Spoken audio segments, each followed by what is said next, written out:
nagtagal, dinala ni Choi si Taekyung upang makita ang ibang miyembro.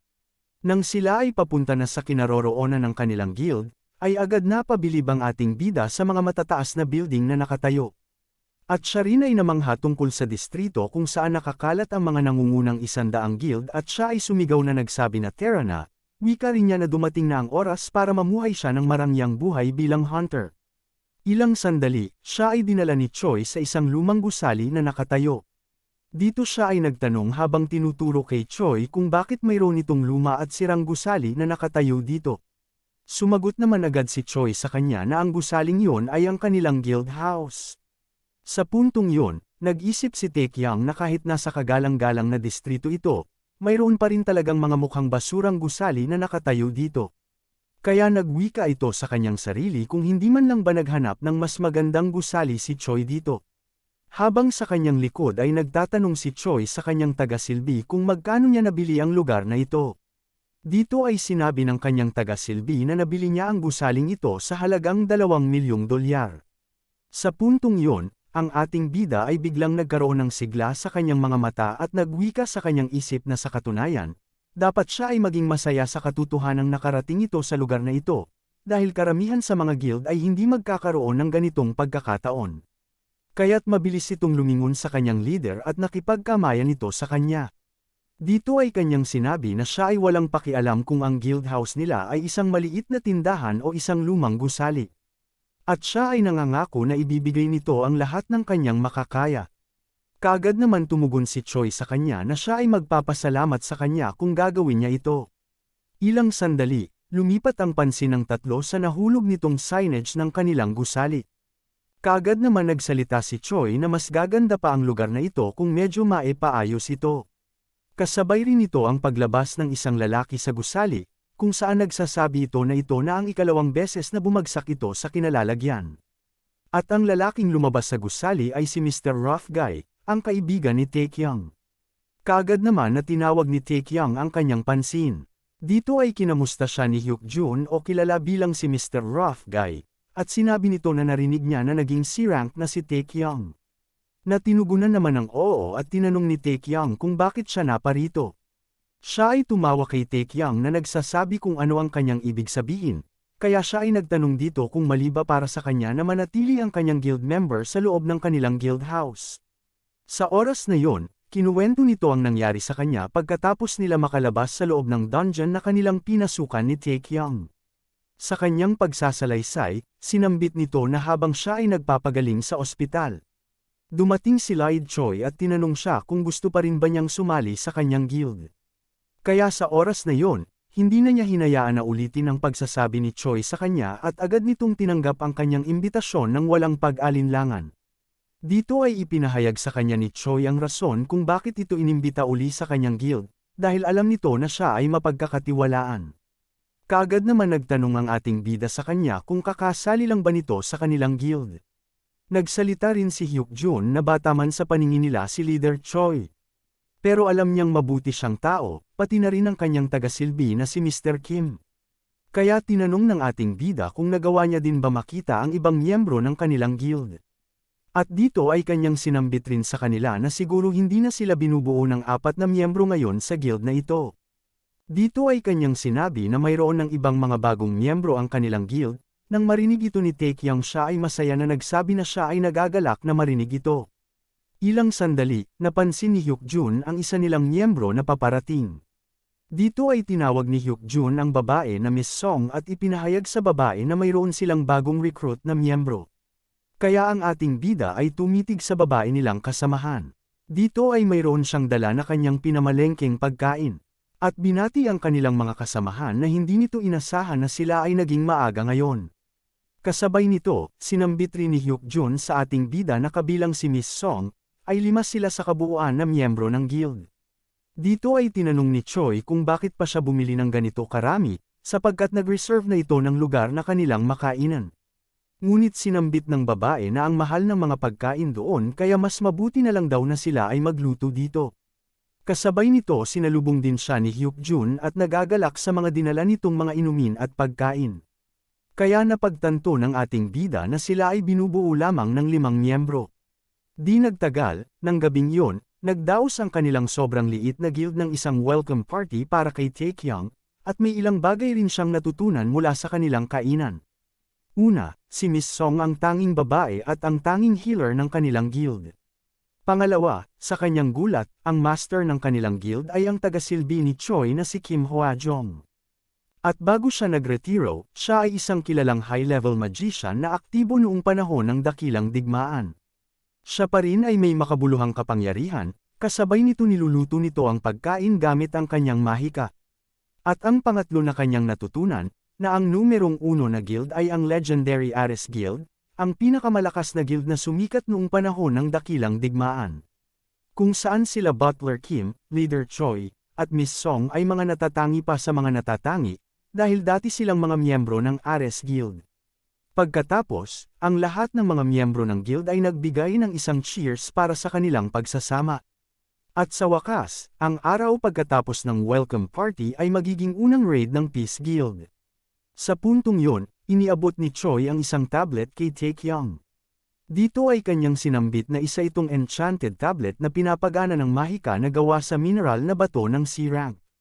Dahil dito, kaunti lamang sa mga VIP elites ang makakakuha ng aparato na ito. Kaya nagtanong ang ating bida kung bakit niya naman pinapakita ito sa kanya. Dito ay nagpahayag si Choi sa kanya na siya ay nag-upload ng footage ng raid na kanilang isasagawa ngayong araw. Dito ay kanyang sinabi na ang gate na kanilang tinatakbo ngayon ay isang B-rank. Tinatawag rin ito ng Hunters Association na Labyrinth of the Minotaurs. Ayon sa footage, mayroong 5 na B-rank hunters at 10 C-rank na hunters sa loob ng gates. At doon ay nawasak nila ang mga Minotaurs, ngunit 2 hunters ang namatay sa proseso. Nagsalita si Hyuk-jun sa kanya na mukhang delikado ang lugar na ito, dahil iniisip nito na ang kanyang gear ay hindi pa masyadong naayos, sapagkat nasira ito noong nakaraang raid nila. Kaya tinanong nito ang kanilang leader kung okay lang ba na siya ay pumunta doon. Naagad naman sinagot ni Choi sa kanya na huwag itong mag-alala. Dahil mayroon itong pinili para sa kanya na mga gear na bagay sa kanyang posisyon. Kaya nang marinig ito ni Hyuk-jun siya ay namangha sa ginawa ng kanilang leader. Nang sila ay makarating sa kanilang pupuntahan, ay agad nagbihis ang lahat ng kanilang mga armor kung saan namangha si Hyuk-jun sa binigay nitong armor ni Choi sa kanya. Kasabay rin ito na nagtanong si Taekyung sa kay Mr. Kim na kung saan naman ang kanyang gear. Na agad naman tinugunan ni Mr. Kim na palagi niyang suot ang kanyang gear at ipinapakita nito na sinusuot sa kanyang kamay. Dito ay binubuo ang Peace Guild ng 2 B-rank na hunters, 2 C-rank na hunters at 1 E-rank na hunter. Kung saan sila ay makikipagtulungan sa Sangdong Guild na binubuo ng 5 B-rank na hunters, 5 C-rank na hunters at mayroon kabuuang 15 na hunters. Dito ay nagsabi ang isang gatekeeper sa kanila na siguro alam na nila ang lahat ng ito. Ito ay kanyang ipinahayag ng dahil sa mga pagkamatay noong nakaraang linggo, nagpa siya ang Hunters Association na magpatupad ng mas mahigpit na mga paghihigpit upang mapabuti ang kaligtasan ng mga hunters. Kaya itinaas nila ang bilang ng mga kinakailangan para sa mga hunter na pumapasok sa gate na ito, kaya't nagkaroon sila ngayon ng joint raid sa pagitan ng 2 guilds. Sa puntong yon, bumati sa kanila ang team leader ng Sangdong Guild at nagpakilala bilang si Chang Su. Kaagad naman bumalik ng pagbati ang guildmaster ng Peace Guild at ipinakilala ang kanyang sarili na si Kim Hwa-jong. Nagtaka naman si Taekyung at sinabi na ang Sangdong Guild ay isang kilalang guild sa distrito ng Bucheon dahil mayroong silang 20 B-rank na hunters sa kanilang guild, pero siya ay napaisip kung bakit ang batang itsura na ito ang kanilang team leader. Kaya napag-isipan niyang gamitin ang kanyang chi sense. Ngunit pagkatapos ng sensasyon ng kanyang chi, napagtanto niyang ang kanilang leader ay medyo malakas. Naisip rin ng ating bida na mukhang pamilyar sa kanya ang pangalan ng lalaki. At iniisip nito na parang narinig na niya ang pangalan nito dati, kasabay nito napansin ni Miss Song ang ginawa ng lalaki. Kung saan siya ay kanyang kinindatan nito. Pagkatapos mag-usap ang 2 guild leader ay agad nagsabi ang gatekeeper ng dungeon na mayroon pa siyang nakalimutan na ibanggit sa kanila. Dito ay kanyang ipinahayag na mayroong 2 hunter na namatay noong nakaraang linggo sa C-rank na gates.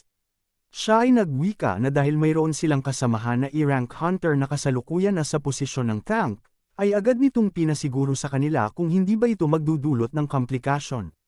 Nang marinig ito ni Hyuk-jun, siya ay nataranta ng sandaling yon. Ngunit agad naman nagpahayag si Mr. Kim sa gatekeeper na ang lalaking ito ay naging hunter sa loob ng mahigit 20 taon. Saad rin niya na isa na itong veterano. At sinambit din niya na nagbigay rin sila kay Hyukjun ng sapat na kagamitan, kaya't sigurado siyang wala itong problema na maidudulot. Ilang sandali, pumayag na rin ang gatekeeper sa kanila. At siya ay nagsabi na may 7 B-rank na hunters na kasali sa raid na ito.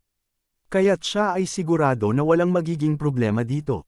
Kaya tinawag niya ang pansin ng bawat team leaders ng guild, na siguraduhin nilang maayos na makontrol nila ang kanilang mga miyembro.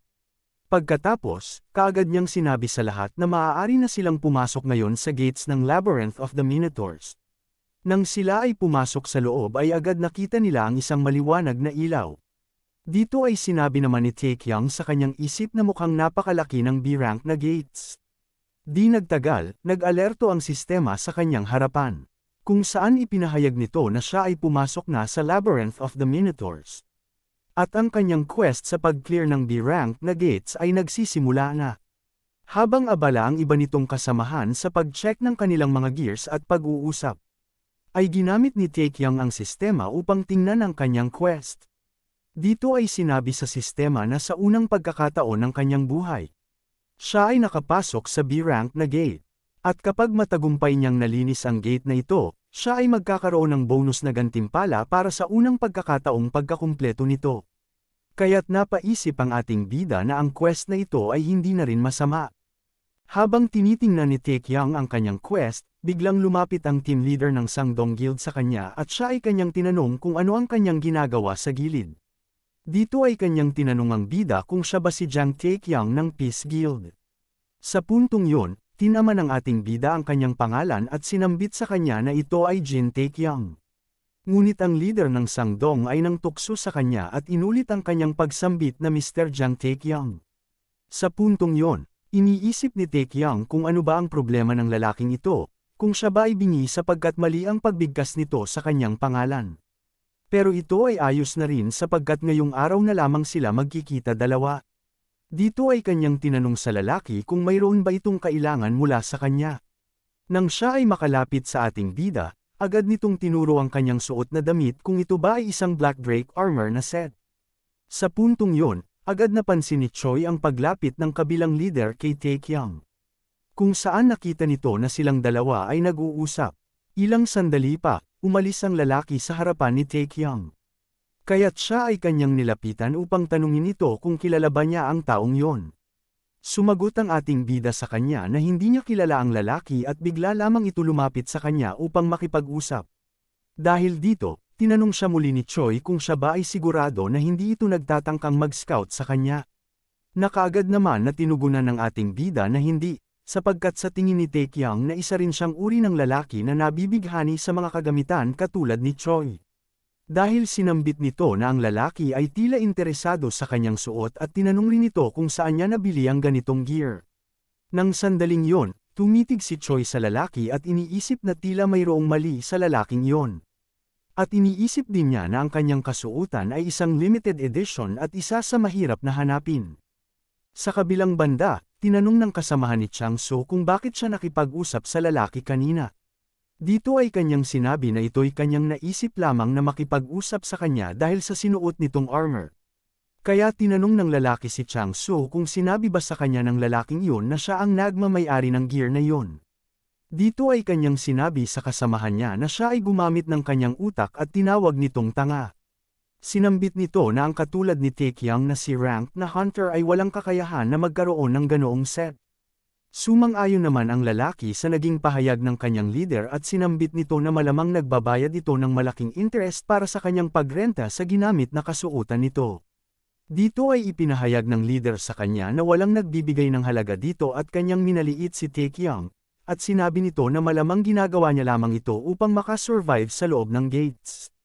Sa puntong yon, iniisip ng team leader ng Sangdong Guild na siya ay interesado sa paglabas ng isang hindi kilala na guild. Kung saan biglang sumulpot ito, at ito ay nakasuot ng dekalidad na gears. At gaya ng kanyang inaasahan, sila ay mga walang kabuluhan. Nagwika rin siya sa kanyang sarili na kahit na nagbigay siya ng suhol sa gate operator para alisin sila, ay nagpa siya na lamang ito na hayaan silang sumama sa kanila, dahil ang babaeng kasamahan nila Taekyang ay nasa kanyang tipo. Sinabi rin niya na narinig nito ang pangalan ng babae na si Song Song. Dito ay kanyang mabangis na sinabi na kung may kapangyarihan ka at pera, madali mo lang mahanap o makuha ang isang babae habang ikaw ay nasa raid. Subalit upang makamit niya ito, sinambit niya na kinakailangan niyang alisin muna ang bastardong guild leader ng Guild Peace. Sinambit rin niya na kailangan rin niyang tanggalin ang mahina na si rank hunter na si Taekyang at kunin ang kanyang kasuotan na gear. Sa puntong yun, siya ay naglalaway sa babae at nagsasabi na siya ay mapapa sa kamay niya rin. Di nagtagal, nakatagpo ang kanilang grupo ng isang minotaur na nakatalikod at nakatayo. Dito ay sinabi ng mga kasamahan ni Changso na hindi na nila kailangan ang tulong ng archer upang patayin ang halimaw na ito. Sa tugon naman ni Changso kaagad niyang sinabihan sila na magmadali at patayin na nila ito. Dito ay nagpastahan pa ang dalawa kung sino ang makakuha ng kaunting injury sa kanila ay siyang ililibre ng inumin mamayang gabi.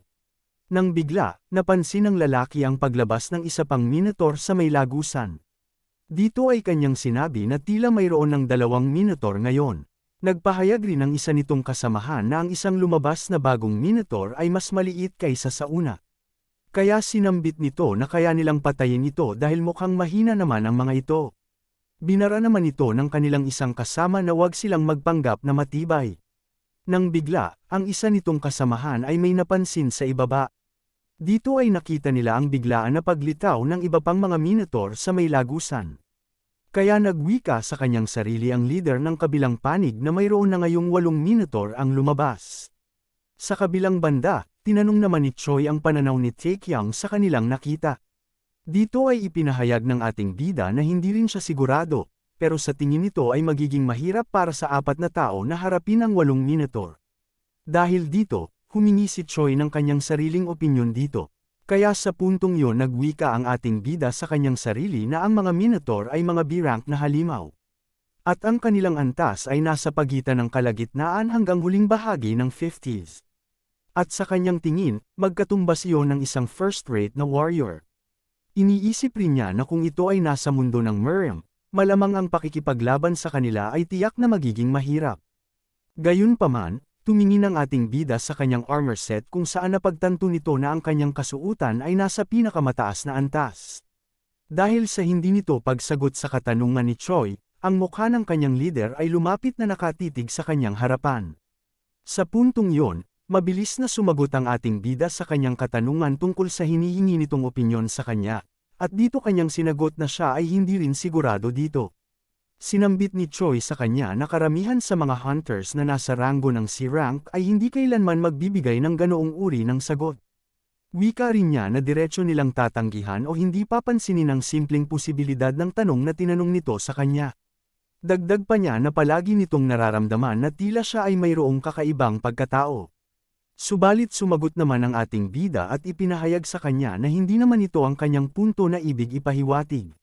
Nang bigla, naagaw ang pansin ng dalawa nang magsalita ang kabilang leader na si Changso at sinabing tama ang naging pahayag ni Choi sa kanya.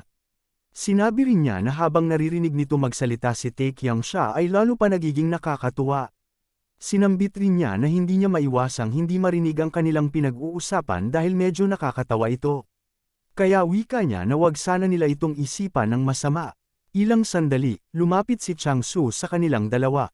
At habang ito ay papalapit, iniisip niya na ang mga taong ito ay mga hangal, dahil nagawa nito magtanong sa isang C-rank na hunter ang tungkol sa pagpatay sa 8 minotaur, kung saan ang taong kanyang tinatanungan ay hindi rin makapagbigay ng malinaw na sagot sa kanyang katanungan.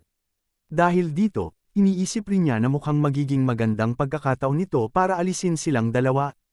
Wika rin niya sa kanyang sarili na sisiguraduhin nitong mapapahiya sila sa harap ng kanilang kasamahan na babae. Pagkatapos, sinabi ni Changsu na medyo nahihinaan siya sa kanyang mga kasamahan. Sinambit din niya na maaaring purihin sila ng ibang mga tao sa kanilang pagiging B-rank na hunter, subalit ipinahayag rin niya na sa lahat ng mga uri na B-rank na hunters, ang kanyang mga tauhan ay nasa mababang uri pa din ng antas. Sa puntong yon, siya ay nakatitig sa ating bida, at sinabi na kahit ang mga tauhan nito ay nasa mababang uri, sila ay mas mahusay pa rin kumpara sa isang C-rank na hunter, sabay titig nito ng pang-insulto nito kay Taekyang. Dito ay kanyang tinanong ang ating bida kung siya ba ay sumasang-ayon dito. Sumagot ang ating bida sa kanya ng isang tiyak na oo, at dito tinawag niya ang pangalan ni Chang-so na Mr. Shid. Nang marinig ito ni Chang-so, siya ay kanyang tinanong kung ano itong kanyang sinabi. Sa oras na yon, tinanong nito ang ating bida kung siya ba ay nawawala na sa kanyang pag-iisip. Nakangiting sumagot naman sa kanya ang ating bida na kung ano ang gusto niyang mangyari, kasabay rin na tinawag siya nito na isang punyetang bastardo. Nagalit si Chang-so at pinaalalahanan siya na nasa loob sila ng isang gate. Ngunit si Taekyang ay hindi nagpapatinag sa kanya at sinagot siyang basurang bastardo.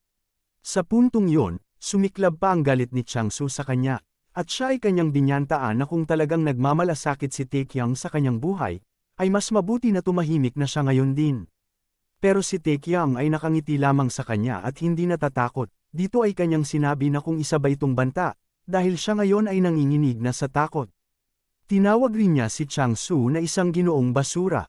Habang nagtatalo sila, pumagit na si Mr. Kim para pakalmehin sila. Dahil doon, nabulabog ang ibang mga kasamahan nito at nag-iisip kung sila ba ay nag-aaway. Kaagad naman tinawag ni Miss Song ang pansin ni Chang-so, kung saan ito ay kanyang sinabihan na hindi ito ang tamang oras upang gawin niya ito. Sa puntong yon, matapos makita nito ang crush niyang babae, ay agad siyang kumalma at sinabi sa kanya na ito ay kanyang papalagpasin ngayon. Sinabi rin niya na di ito magmumukhang maganda para sa kilalang Sangdong Guild na makipag-away sa isang mababang ranggong hunter. Nang marinig ito ng ating bida, siya ay nagalit at sinabihan siya kung hindi pa rin ba ito titigil. Ngunit andyan si Mr. Kim para pigilan naman ang ating bida. Sinambit ni Chang-so sa kanya na mukhang medyo nagiging mayabang lamang ito dahil sa kanyang mga suot na gears. Kaya siya ay kanyang sinabihan kung bakit hindi nito subukan ang kanyang suot na kagamitan. Dito ay iminungkahi ni Chang-so kay Taekyang na siya ay bibigyan niya ng $500,000 sa bawat nitong mapapatay na Minotaur. At kung makakaya niyang solohin ang kawan ng Minotaur na yon, ito ay magiging kabuuang $4 milyong. Sinambit din niya na hahayaan din siya nito na kunin ang lahat ng items na makukuha nito sa bawat halimaw. Kaya tinanong nito kung interesado ba siya sa kanyang alok. Pagkatapos, nang marinig ito ng ating bida, siya ay nagulat sa kanyang alok na $4 milyong. Kaya tinanong nito ulit ang lalaki kung siya ba ay seryoso sa kanyang malaking alok na ibinibigay sa kanya. Dito ay nagpahayag si Chang-so sa kanya na hindi ito isang bigay, sapagkat isa itong taya. At kung si Taekyang ay mamamatay o tatakas mula sa labanan, ang taya nito ay tuluyang mawawala. Sinabi rin niya na upang maging kawili-wili ang mga bagay, ay dapat rin nila isali si Miss Song sa taya, kung saan tinuturo nito ang crush niyang babae na kung matatalo si Taekyang, siya ay sasali sa kanilang guild. Dahil dito, galit na sinabi ng ating bida kung anong kalokohan itong kanyang binibigkas. Subalit ang kanilang leader na si Choi ay tinanong si Miss Song ukol sa kanyang saloobin dito. Kasabay nito ang mga kasamahan sa likuran ni Chang-so ay pinag-uusapan siya. Sa puntong yon, ipinahayag ni Miss Song sa kanyang leader na kinamumuhian nito ang mga sekim na playboy. Kaya't sinambit nito na hindi siya ang uri na kanyang type. Kaya nagpapawis bigla si Chang-so matapos marinig ang kanyang sinabi. Ngunit nagsalita rin siya na hindi rin naman siya galit sa Sangdong Guild. Kaya biglang nabuhayan ng loob si Chang-so sa kanya nang marinig ito. Dagdag pa ng babae na dahil maaari naman siyang lumipat sa ibang guild. Sa puntong yon, nag-blush si Chang-so ng kaunti at nagwikas sa kanyang isip na siya ang babae na katulad sa kanyang iniisip, siya ay isang pabibo na babae. Pero sinabi rin niya na dapat nitong maisip na hindi madaling umalis sa kanyang guild kapag sumali na ang babaeng ito sa kanya. Nang bigla, pumasok si Choi sa eksena at sinabing hayaan rin siya nito na sumali sa kanilang pastahan. Binanggit din niya na kung mas mataas ang pusta, mas magiging masaya pa ito. Sa puntong yon, sinambit nito na siya ay pupusta ng $4 milyong na papatayin ni Mr. Jin Taekyang ang lahat ng 8 Minotaur Warriors na yon. Dito ay sinabi ni Chang-so sa kanya na isa siyang baliw, at mukhang sabik na sabik ang isa na siya ay mamatay, habang ang isa naman ay masyadong masigasig na mag-aksaya ng pera. Kaya sa oras na yon, sinabi ni Leader Choi kay Taekyang na sila ay naghihintay ngayon sa kanyang mga sagot. Dito ay tinawag niya ang pangalan ng ating bida at tinanong kung ano na ang magiging desisyon nito. Samantala, ang ating bida ay nagtanong naman sa kanila kung paano naman kung siya ay matalo sa pastahan na ito.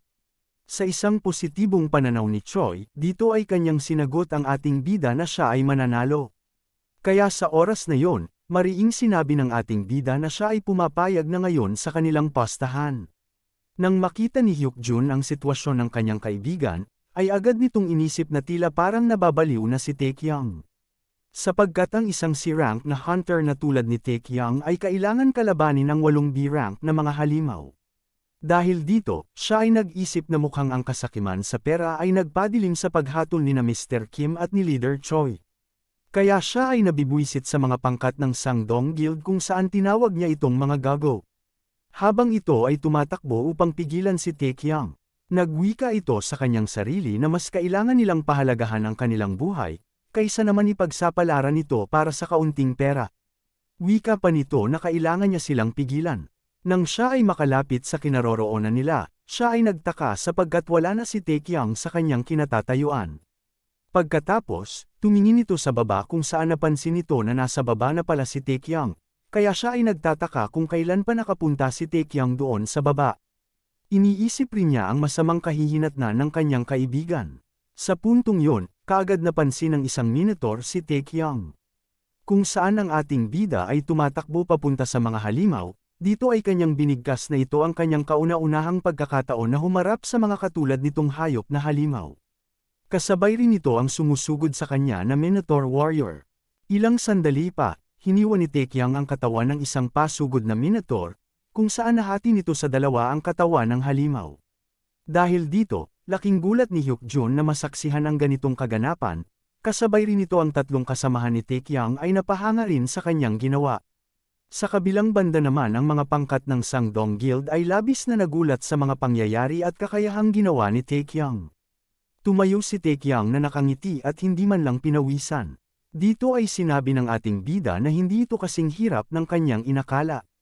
Nang masaksihan ito ni Changsu siya ay napamura at hindi makapaniwala sa kanyang nakita, kaya siya ay nagwika na mukhang ang 4 na milyong dolyar nito ay nanganganib na maglaho. Ilang sandali pa nito, ang ikalawang Minotaur ay kanyang pinaslang, at ang tatlong magkasunod na halimaw ay mabilis niya lamang dinaanan ng isang pag-atake. Sa puntong yon, kinatay rin niya ang pang-6 at pang-7 Minotaur nang walang kahirap-hirap. At ang panghuling Minotaur na natitira, ay agad na sinugod ng mabilis ng ating bida, kung saan siya ay lumipad sa ere at hiniwan ito sa gitnang bahagi ng katawan ng halimaw. Sa napakalakas nitong puwersa ay nawasak rin ang hinahawakang sandata ng Minotaur at kasabay nito ang paghiwa sa kanyang katawan. Sa oras na yon, ang 8 Minotaur Warriors na halimaw ay kanyang inubos at pinatay. Pagkatapos, nakangiting lumingon si Taekyung sa harapan ni Changsu, kung saan binabanggit nito sa kanya na oras na para enjoyin nito ang napakalaking pera na kanyang ibabayad. Dahil dito, nag-alerto ang sistema na siya ay nag-level up na.